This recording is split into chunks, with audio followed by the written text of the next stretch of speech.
আপনাদের টিফিনের ব্যবস্থা করেছে। ভাঙড়ের বিধায়ক জিন্দাবাদ, আমাদের প্রিয় নেতা নওশাদ সিদ্দিকী জিন্দাবাদ, আমাদের প্রিয় নেতা নওশাদ সিদ্দিকী জিন্দাবাদ, ভাঙড়ের প্রিয় নেতা নওশাদ সিদ্দিকী জিন্দাবাদ, আমাদের রাজ্যের অন্যতম বিরোধী মুখ নওশাদ সিদ্দিকী জিন্দাবাদ, প্রতিবাদের অন্যতম মুখ নওশাদ সিদ্দিকী জিন্দাবাদ, ইনকলাব জিন্দাবাদ। ফ্ল্যাশব্যাক। তো হ্যালো বন্ধুরা, চলে এসেছি নতুন একটা ব্লগে। আজকে একটা ইন্টারেস্টিং ব্লগ হতে চলেছে। তো আজকে আবারও আমাদের ভাঙড় মাধবপুর বাজারে সেখানে আছেন ভাঙড়ের বিধায়ক পীরজাদা নওশাদ সিদ্দিকী ভাইজান। তো চলো আমরা ইতিমধ্যে ওখানে যাব, গিয়ে ওখানে কি হয় না আপনাদেরকে দেখাবো। তো চলো যাওয়া যাক। A few moments later. ভাঙড়ের বিধায়ক জিন্দাবাদ, আমাদের প্রিয় নেতা নওশাদ সিদ্দিকী জিন্দাবাদ, আমাদের প্রিয় নেতা নওশাদ সিদ্দিকী জিন্দাবাদ, ভাঙড়ের প্রিয় নেতা নওশাদ সিদ্দিকী জিন্দাবাদ, আমাদের রাজ্যের অন্যতম বিরোধী মুখ নওশাদ সিদ্দিকী জিন্দাবাদ, প্রতিবাদের অন্যতম মুখ নওশাদ সিদ্দিকী জিন্দাবাদ, ইনকলাব জিন্দাবাদ।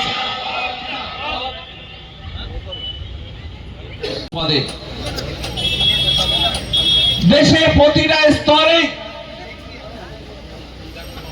বলিষ্ঠ নেতৃত্ব থাকা সত্ত্বেও আজকে মানুষকে এইভাবে বিভ্রান্ত করা হচ্ছে। আসল প্রয়োজনটাকে মানুষকে ভুলিয়ে দিতে চাইছে। আমরা কোথায় আছি? এই ভারতবর্ষের ঐতিহ্য, কৃষ্টি, কালচার, গোটা পৃথিবী যাকে তখন ব্লাড ব্যাংকগুলোতে রক্তের অভাব,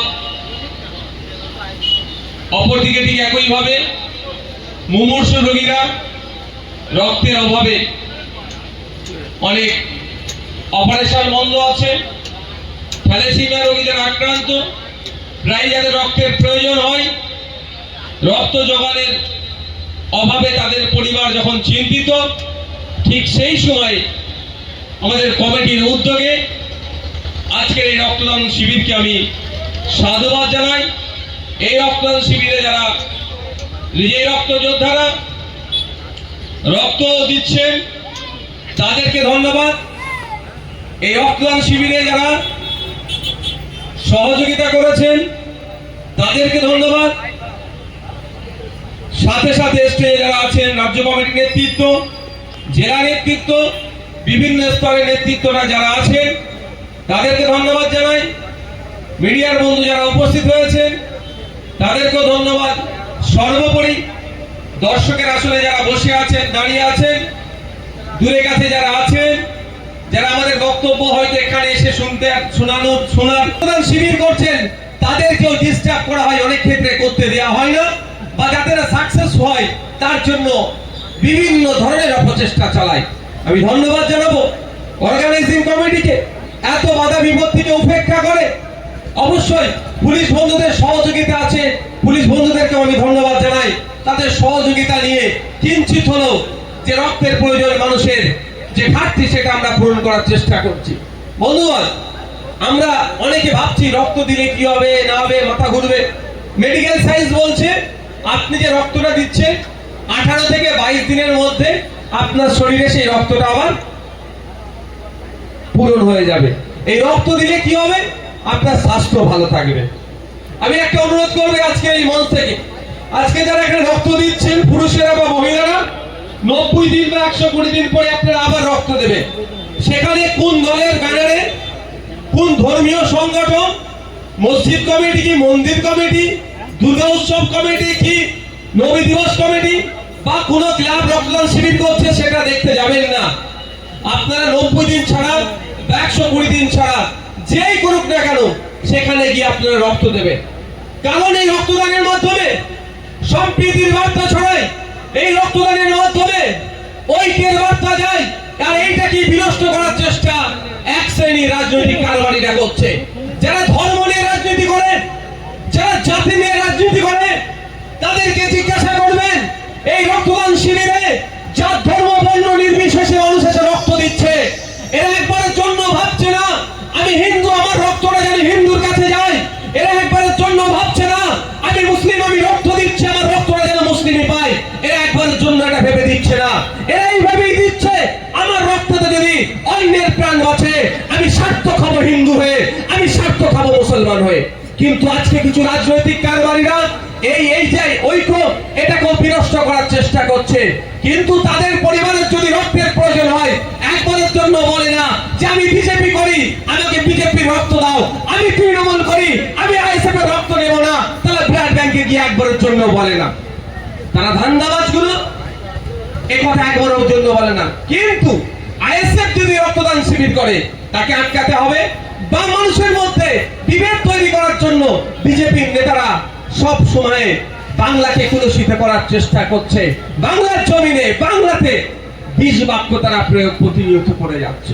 আর আমরা ইন্ডিয়ান সেকুলার ফ্রন্ট জাত ধর্ম নির্বিশেষে হিন্দু মুসলমান নির্বিশেষে মানুষের পাশে থেকে মানুষের সহযোগিতা করার জন্য ঐক্যের বাতাবরণ তৈরি করার চেষ্টা করছি। ওরা হিংসার বাতাবরণ আনার চেষ্টা করছে, মানুষের মধ্যে বিশ্বাস অবিশ্বাসের বাতাবরণ তৈরি করার চেষ্টা করছে। আমরা ইন্ডিয়ান সেকুলার ফ্রন্ট মানুষের মধ্যে যাতে আরো বেশি বেশি বিশ্বাস স্থাপন হয়, দুটো গোষ্ঠীর মধ্যে, দুটো জাতের মধ্যে, দুটো বর্ণের মধ্যে ঐক্য যাতে আরো বেশি এস্টাবলিশ হয় তার জন্য বিভিন্ন সামাজিক অনুষ্ঠান রাজনৈতিক মঞ্চ থেকে করার চেষ্টা করছি। এতে অনেকের ঈর্ষা হচ্ছে, ডিস্টার্ব করছে, আটকানোর চেষ্টা হচ্ছে। আমি তাদের উদ্দেশ্যে বলছি যে দেখুন, এই খেলায় যদি আপনি মেতে ওঠেন শুধু একা আইএসএফ জ্বলবে না। যে আগুন আপনি লাগাচ্ছেন শুধুমাত্র আইএসএফ একা এই আগুনে পড়বে না, যে আগুন জ্বালানোর চেষ্টা করছে তাকেও কিন্তু এই আগুনে একদিন জ্বলতে হবে। তাই অনুরোধ করছি এই আগুন জ্বালানো বন্ধ করুন, সামাজিকভাবে মানুষের পাশে থাকার চেষ্টা করুন। আমরা রাজনৈতিক দল, আমরা বারবার চিৎকার চেঁচামেচি করি যে আমরা রাজনীতি করতে এসেছি, মানুষ সেবা রাষ্ট্র সেবা করতে এসেছি। তাহলে রাষ্ট্রের মানুষের জন্য, রাষ্ট্রের নাগরিকের জন্য রক্তের প্রয়োজন হয় যখন, সেই রক্ত দেওয়ার আমরা ব্যবস্থা করছি, সেখানে আপনারা ডিস্টার্ব করছেন কেন? প্রশ্ন থেকে যায় না ভাই? যারা এই রক্তদান শিবিরের বিরোধিতা করছে তারা কি আদৌ নাগরিকের ভালো চাইছে? আপনারা বলুন, তারা আগেও নাগরিকের ভালো চায় না। তবে সময়ের সাথে জনগণের জবাব দেবে। এখন আমাদের যে কঠিন পরিস্থিতির মধ্যে আমরা দাঁড়িয়ে আছি, এই পরিস্থিতি থেকে আমাদেরকে উতরাতে হবে। এখন ছোট্ট তুচ্ছ ঘটনা, মালদাতে দুটো মানুষকে খুন করেছে, যারা খুন করেছে ঠান্ডা মাথায় তারা রাস্তা অবরোধ করেছে। আবার ভাবতে পেরেছেন, যারা খুন করলো তারাই রাস্তা অবরোধ করেছে, পুলিশকে হুমকি দিচ্ছে খুনিদের না ধরলে এই করবো সেই করবো। মানুষ অবাক, দুটো মানুষকে খুন করে সাম্প্রদায়িক ত্রাণ নেওয়ার চেষ্টা করছে। খুন হয়েছে আমার দুটো হিন্দু সমাজের ভাই, দুটো হিন্দু সমাজের মানুষকে খুন করিয়ে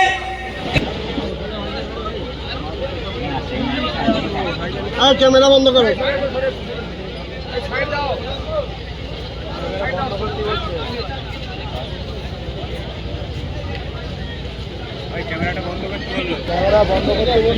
ক্যামেরা বন্ধ করতে বললো ওই জায়গায়।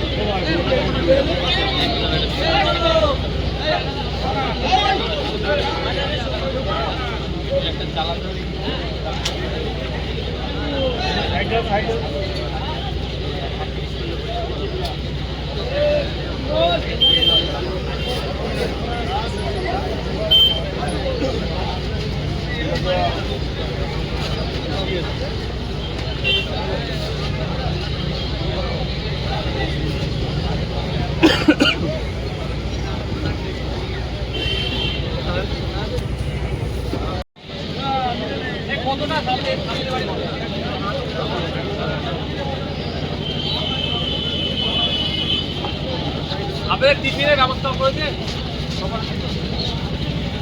ভাইজান আসছি। হ্যাঁ হ্যাঁ।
আচ্ছা বেশো আচ্ছা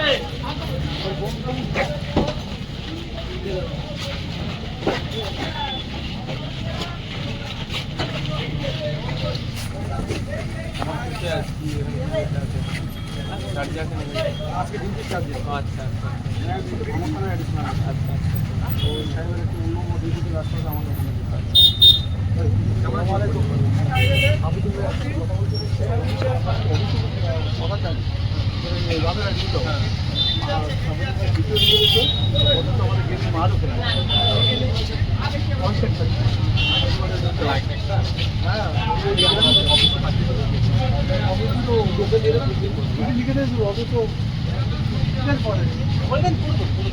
আমার একটারের মধ্যে ওদের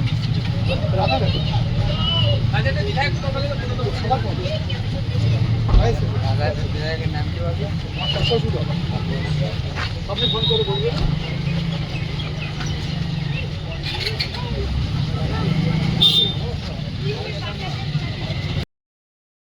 সো ফাইনালি আমরা রক্তদান শিবির ওখান থেকে ঘুরে বাড়ি চলে এসেছি।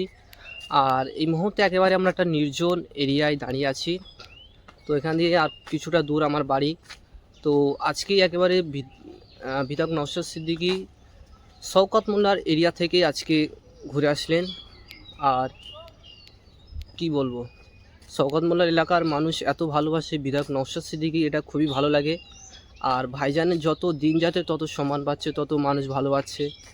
মানুষ ভালোবাসা খুবই ভালো জিনিস, যেগুলো টাকায় পাওয়া যায় না, সেগুলো মনুষ্যত্ব, ভালো কাজ করলে ভালোবাসা পাওয়া যায়। তো চলো দেখাচ্ছে নেক্সট একটা ব্লগে। আজকে ব্লগটি পর্যন্ত।